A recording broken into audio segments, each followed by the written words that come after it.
Hi there. Welcome to another episode of Startup Heroes and Heroines. In these episodes, we put the spotlight on professors all over the world who are using experiential learning, including simulations, to create the next generation of entrepreneur. We have a great episode today with Penina Rybak, so let's take a listen.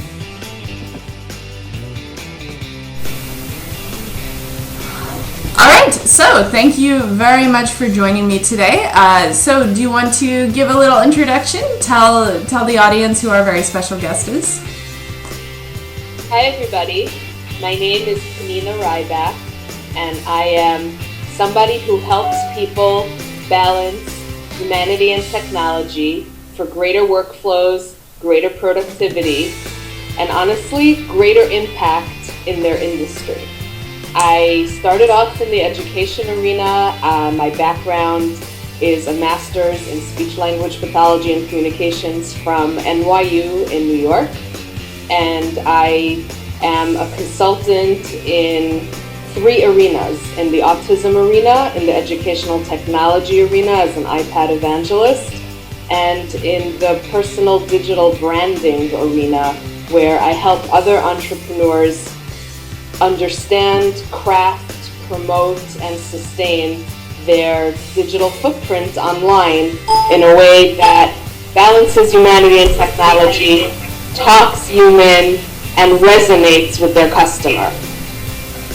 Wow, that's a lot to take care of, kind of all in one initiative. But at the same time, it kind of blankets everything that anyone would have to deal with.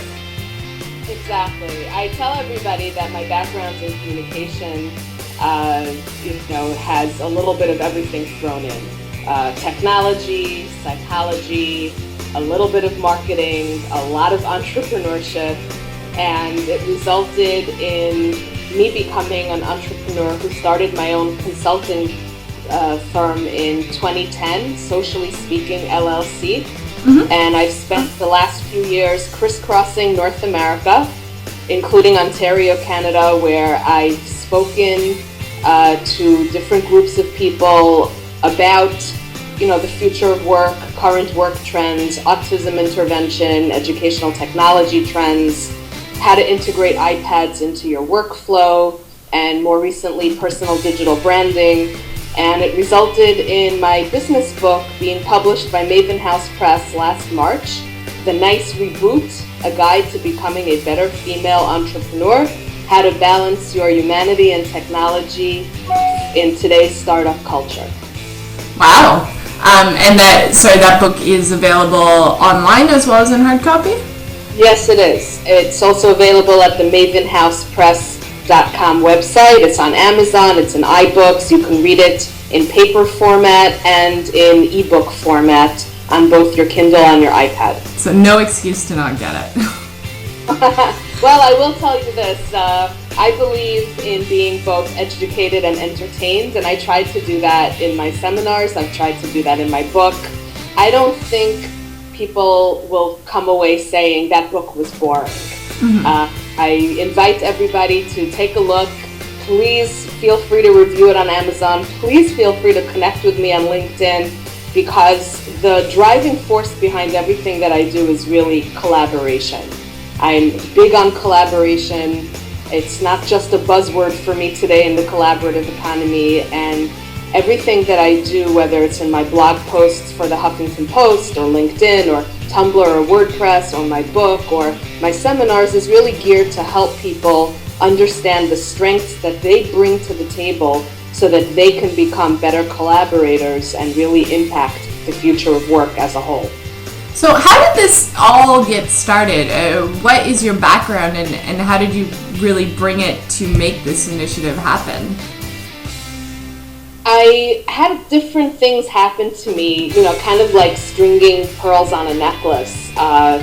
Amongst them, I was kind of found in the late 90s by Apple because I was a Mac girl my whole life. I was one of the first kids on the block to get a Mac computer. And when I graduated with a master's in speech therapy from NYU, Apple was looking for people like me who can bridge that gap, in other professionals between readiness to learn and actual performance of integrating technology into workflows, which obviously in the late 90s was really all about software. Mm-hmm. And over the years, when mobile technology started to take off, and then the recession in the United States hit pretty badly in 2010, I just saw an opportunity to go on the road and start sharing with people what I had learned about, in the beginning, integrating toys and tech, specifically iPad apps and treatment for young kids with autism who had social communication difficulty. And an offshoot of that was that people started asking me, well, how are you sustaining your business? How did you become an entrepreneur in the middle of one of the worst recessions? Or how do you know so much about technology? How are you getting up there and doing public speaking without getting nervous? How are you doing this? And I started keeping notes, and I started saving everything that I was reading. You know, I am an educator, so I do like to learn. I was saving everything to Packet and Evernote, and along the way, I lost my best friend and my mentor to breast cancer. And she passed away in December 2012, and she would have gone into business with me, but she never got that chance. So on the last day of her life, you know, things really crystallized for me, and I remembered she had made me promise that I would take all my quote-unquote scribblings and note clippings and Evernote notebooks and pocket tags, and I would turn it into 2 books. She felt that I had what to contribute to women in business, to the world in general. I developed a special social skills test that became an app in 2012 that was launched in iTunes with the help of my collaboration with Amadeus Consulting in Boulder, Colorado. So I launched the Socially Speaking seminars based on my curriculum that I had developed for kids with autism, and I launched the Socially Speaking iPad app. And as an offshoot of that, I guess you can say that in the entrepreneurship world, my app was viewed as the MVP, minimally viable product, you know, the lean startup movement and all. And I crossed over into entrepreneurship based on these things that I did. So it just happened to be that my business book was published by Maven House Press last March, but I'm happy to say that my autism textbook, which has been the basis of my seminars since 2009, is going to be published in April 2015, in 2 months, in time for Autism Awareness Month, which is really exciting and meaningful for me, because I'm keeping my promise to my best friend, and I'm showing people that you can balance humanity and technology, and that social entrepreneurship can and should be embedded in everybody's entrepreneurial endeavor to make the world a better place, to solve problems, and to collaborate across the globe. Wow, that is quite the inspiring story and the driving force.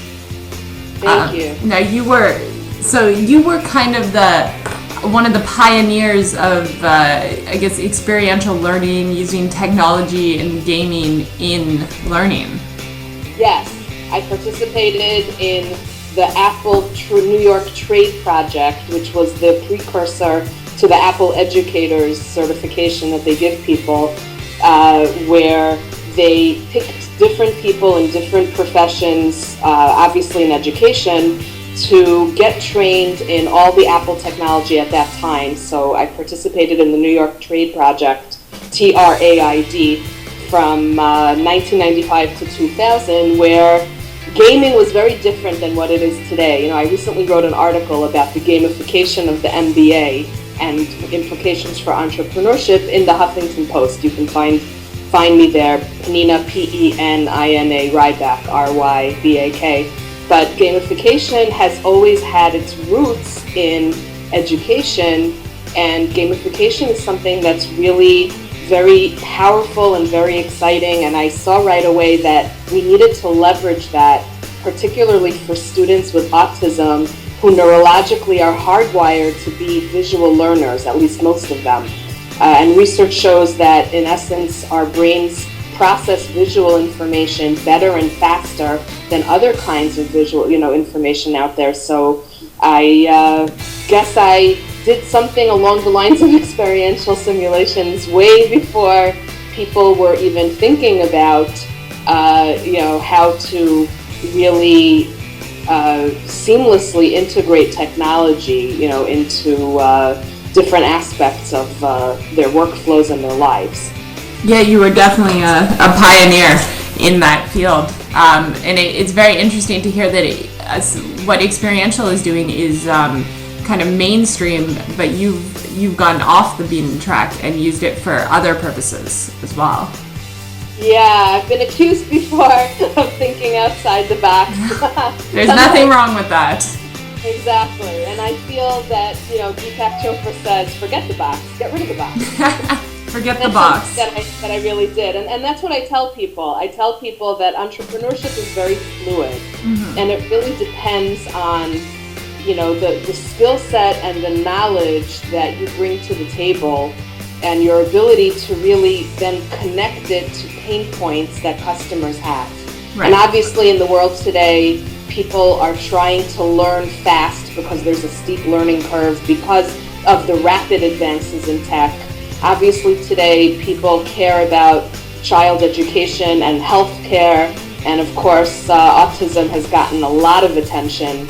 And I'm happy to say I've been an autism specialist since the 90s, and I've been a technologist since the 90s. So I love how things have evolved, but I'm also a firm believer that we need to remember where we came from, and we need to remember the human factor. Yes, absolutely.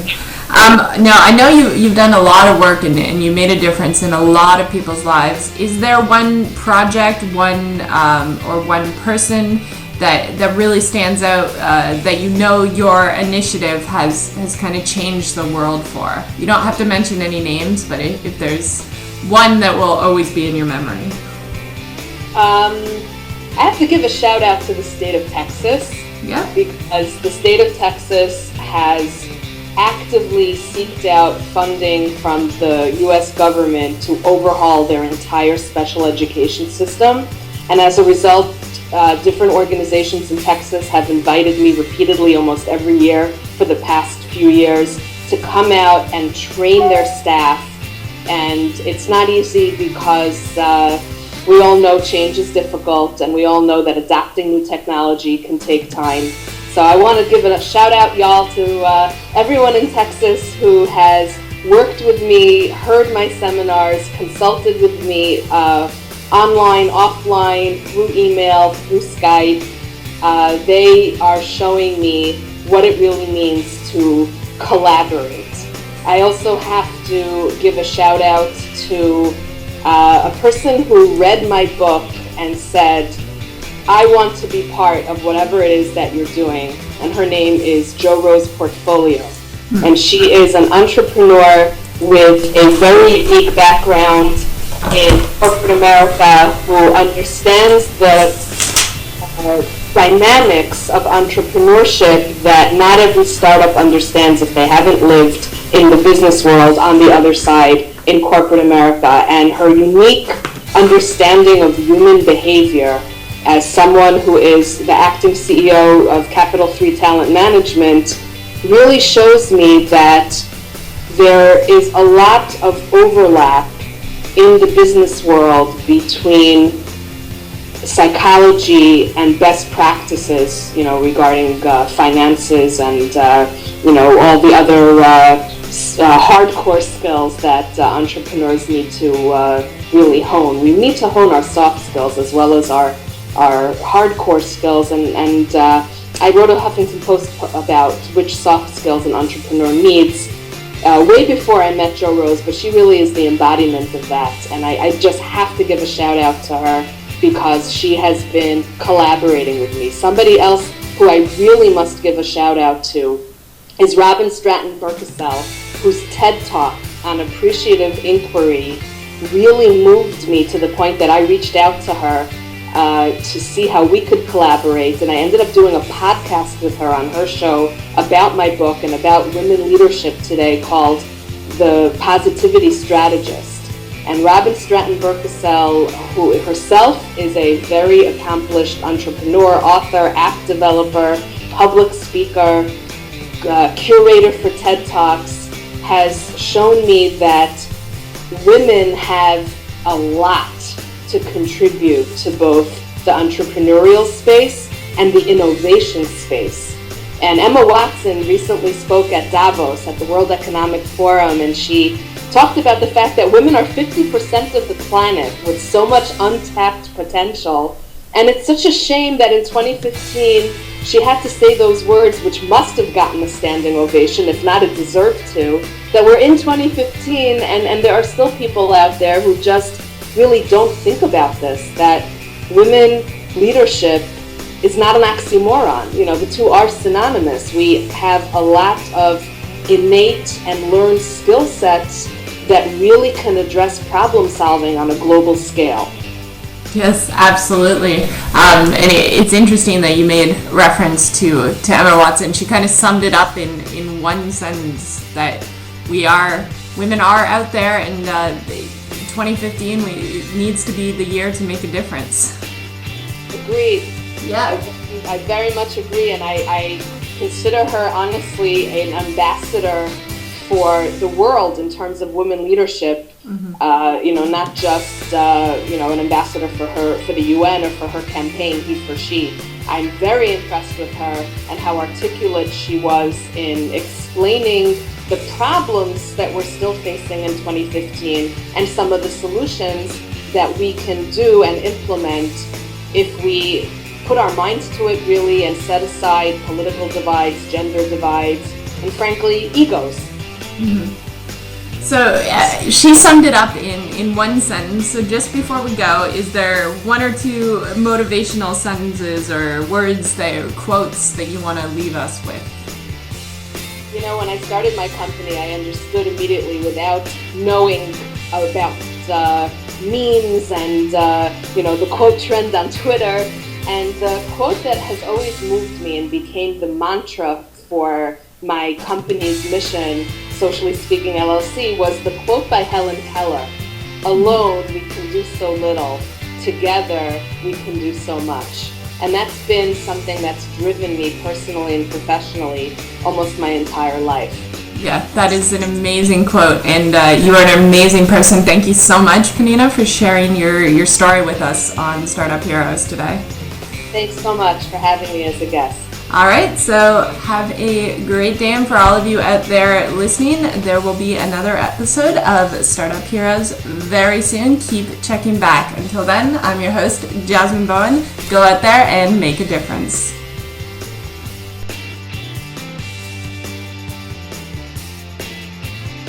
And don't forget to check us out on Twitter, Facebook, and WordPress.